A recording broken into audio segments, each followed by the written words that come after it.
Yan, yung interview na si Banban.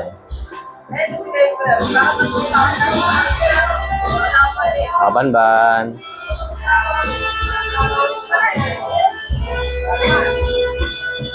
Ayun, nahiya pa si Banban.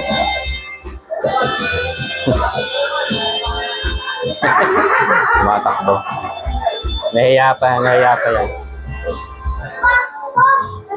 Ha? Bastos? Bastos daw. Kasi ganyan ka din yung maliit ko, 2 years old ka pa.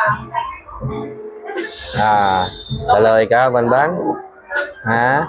Wala kayo wala lang lang. Kasi tingin niya sa amin, stranger. Stranger kami sa amin. Nag-explain ang mami.